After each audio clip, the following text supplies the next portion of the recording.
যুদ্ধবিরতি চললেও থামছে না ইরান ও যুক্তরাষ্ট্রের উত্তেজনা। ইরানের অভিজাত বাহিনী ইসলামিক রেভলিউশনারি গার্ড কোর বা আইআরজিসি দাবি করেছে, হরমুজগান প্রদেশের সিরিক দ্বীপে মার্কিন হামলার 1 ঘণ্টার মধ্যেই তারা পাল্টা আঘাত হেনেছে।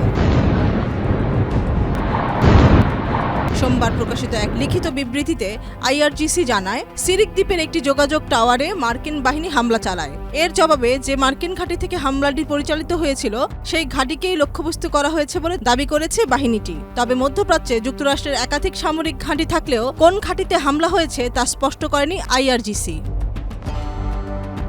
এদিকে একই দিনে কুয়েতের প্রতিরক্ষা বাহিনী জানিয়েছে, ভোরে ইরান দিক থেকে আসা কয়েকটি ড্রোন ও ক্ষেপণাস্ত্র আকাশেই ধ্বংস করা হয়েছে।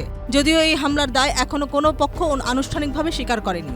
ধারণা করা হচ্ছে, ইরাক ভিত্তিক কোনো শিয়া সশস্ত্র গোষ্ঠী এর সঙ্গে জড়িত থাকতে পারে। প্রসঙ্গত, পরমাণু কর্মসূচিকে কেন্দ্র করে গত ফেব্রুয়ারিতে ইরানে সামরিক অভিযান শুরু করে যুক্তরাষ্ট্র।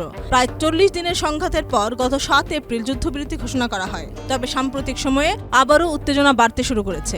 গত সপ্তাহে হরমুজ প্রণালীতে একটি মার্কিন ট্যাঙ্কারকে লক্ষ্য করে ড্রোন হামলার অভিযোগে ওঠে ইরানের বিরুদ্ধে। এর জবাবে বন্দর আব্বাসের একটি ড্রোন উৎক্ষেপণ কেন্দ্রে হামলা চালায় মার্কিন বাহিনী। এরপর কুয়েতে মার্কিন বিমান ঘাঁটিকে লক্ষ্য করে ড্রোন হামলার ঘটনাও ঘটে। সর্বশেষ সিরিক দ্বীপ ছাড়াও গরুক ও কেশম দ্বীপের রাডার এবং ড্রোন স্থাপনাগুলোতে মার্কিন বিমান হামলার খবর পাওয়া গেছে।